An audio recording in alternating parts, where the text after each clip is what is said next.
In this video, we are going to explore the questions: where did the guideline that we must eat 130 grams of carbs daily originate? And is this recommendation well-founded? As parents, it can be challenging to navigate the world of nutrition and make informed decisions about what to feed our kids. As parents of a child diagnosed with type 1 diabetes, the challenge is amplified. And one of the most confusing topics is carbohydrate consumption. I'm Beth McNally, a clinical nutritionist and the mother of a son diagnosed with type 1 diabetes. In a previous post, we challenged the widely held view that carbs are essential for human survival. If you haven't yet watched that video, you may wish to visit my last post and start there. If you already understand why carbs are not essential for humans, you're ready for this video. Let's investigate where the recommended minimum carb intake of 130 grams per day comes from and whether it's valid.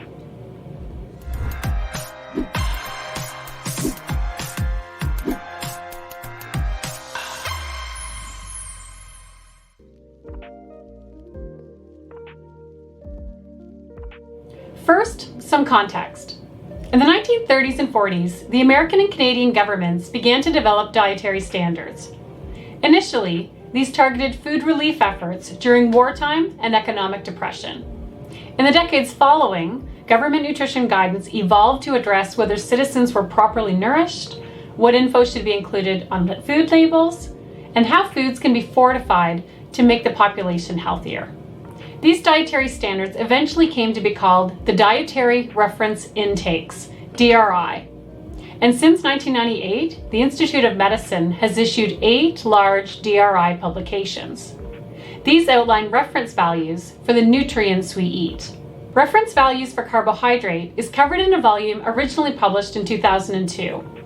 It's 1,359 pages long, as thick as a Bible, with an entire chapter dedicated to dietary carbohydrate.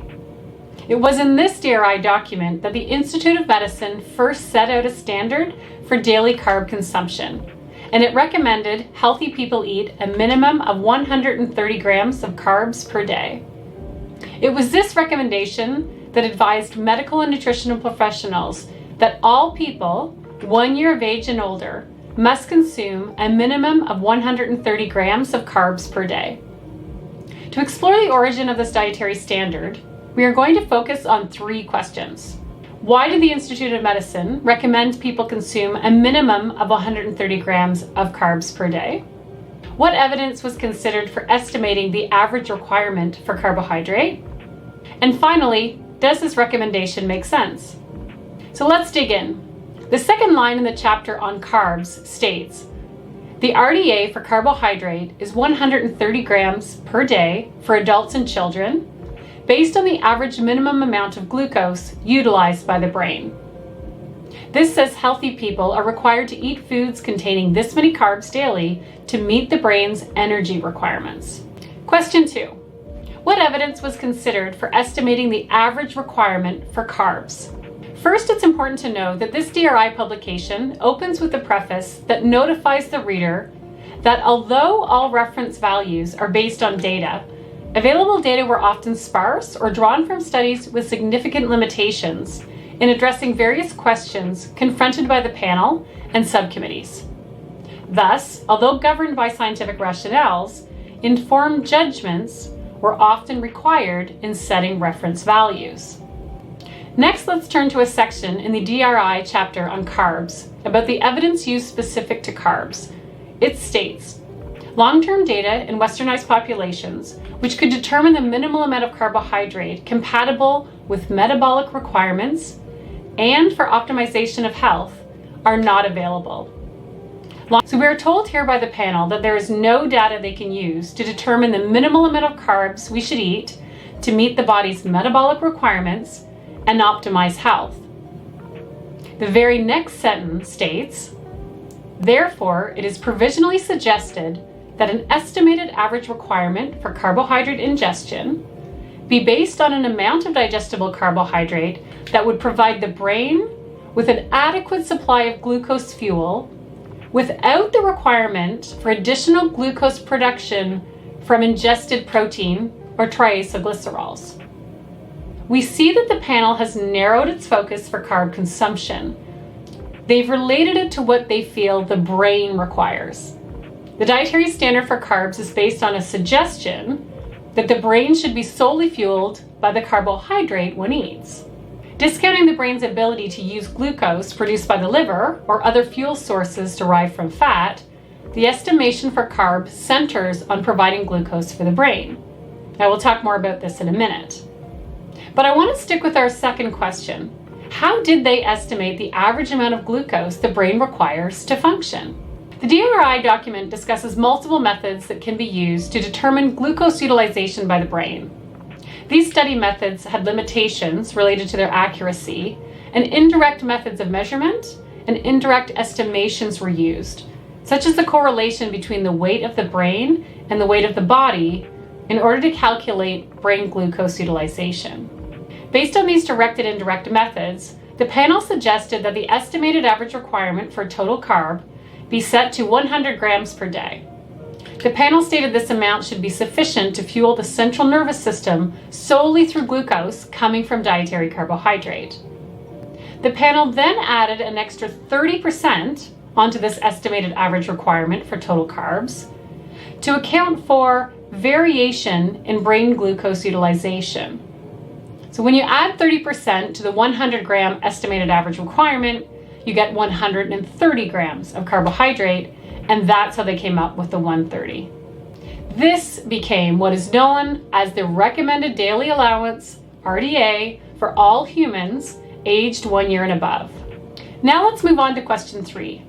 Does this recommendation, 130 grams of carbs daily, to meet the brain's requirement for glucose, make sense? Here's a key problem with setting a guideline that says everyone should eat at least 130 grams of carbs per day. The evidence considered in estimating the requirement is based on glucose utilization by the brain. Glucose utilization, not carb utilization. And we know from our last video, the liver can produce glucose to fulfill the body's needs by breaking down glucose or making new glucose for the body and brain to use. Plus, the body can also take fatty acids and turn their components to fuel the body and brain can use. Dr. Jason Fung, a physician and metabolic health expert, explains this clearly. He says, "The best lies have a grain of truth. And what they mean is that the brain requires some glucose to function, but it doesn't require you to eat glucose to function. And that's the distinction." But don't worry, because even the DRI document acknowledges that carbs are not essential and that the brain can function without them. In fact, the whole chapter 6 on carbs reads like a tug of war between we need carbs and we don't need carbs. In the same chapter, where an RDA of 130 grams per day is set out, the document also states the lower limit of dietary carbohydrate compatible with life apparently is 0. Provided that adequate amounts of fat and protein are consumed. And this point is important because all humans need adequate amounts of food, adequate amounts of energy for their cells to do their work, regardless of the amount of carb, protein, or fat that is consumed. And I think that this point, this quote, gets overlooked and lost within the many pages of this thick document. The DRI state that the requirement for dietary carbohydrate is 0, and they also mention that the body can make glucose for the brain and other glucose requiring cells, such as red blood cells, but then they insist that every person must eat 130 grams of carbs each day, and they tie it to the phrase, based on the average minimum amount of glucose utilized by the brain. It's senseless. The phrase, the brain is the only carbohydrate dependent organ, which makes us think the brain relies on us to eat carbs, is followed later in the same paragraph with the brain can adapt to a carbohydrate-free, energy-sufficient diet or to starvation. And this tug of war is confusing. On the one hand, the document provides an RDA with a minimum amount of carbs needed, which it says it's for the brain being able to have enough glucose from the carb it eats to function. And the document also confirms that carbs are not essential for life and that the body and the brain can survive on a carbohydrate-free diet. And so we are back to what we learned in our last video. As long as you eat enough protein and fat, dietary carbohydrate is not required in the diet. The liver can produce glucose for the body to use if required. And the American Diabetes Association confirmed this in their 2019 consensus report on nutrition therapy for adults with diabetes. They say the amount of carbohydrate intake required for optimal health in humans is unknown. Although the RDA for carbohydrate for adults without diabetes is 130 grams per day and is determined in part by the brain's requirement for glucose, this energy requirement can be fulfilled by the body's metabolic processes, including glycogenolysis, gluconeogenesis, and ketogenesis. The American Diabetes Association reassures us that the body, including the brain's requirement for glucose, can be fulfilled by its own metabolic processes. Evidence confirms that the human body doesn't require carbs to survive. Why are parents of children diagnosed with type 1 diabetes told that their kids need carbs to grow and need carbs for their brains to function properly? Well, I can't be certain, but my guess is there are a number of reasons. For one, healthcare professionals are busy. They do not have the time to delve into the DRI document to evaluate the recommendation and the evidence which underpins it. The DRI are over 1,300 pages long, and many healthcare professionals will refer only to the DRI summary tables, a quick and easy reference guide, trusting that the evidence and science underpinning the recommendation is solid. And unfortunately, this is not the case.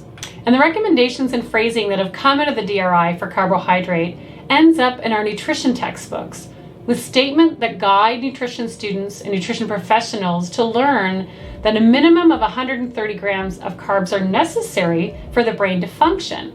In my graduate program, we were taught and had to memorize the dietary standards for all nutrients, including the carbohydrate RDA of a minimum of 130 grams. So my aim in this talk is not to demonize carbohydrates. There are many excellent carbohydrate foods that are nutrient dense and support health. My aim in this video is to help set the record straight.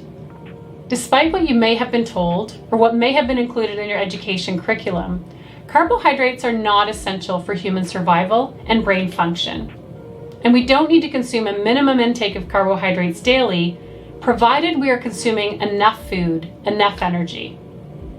I hope you found this information useful.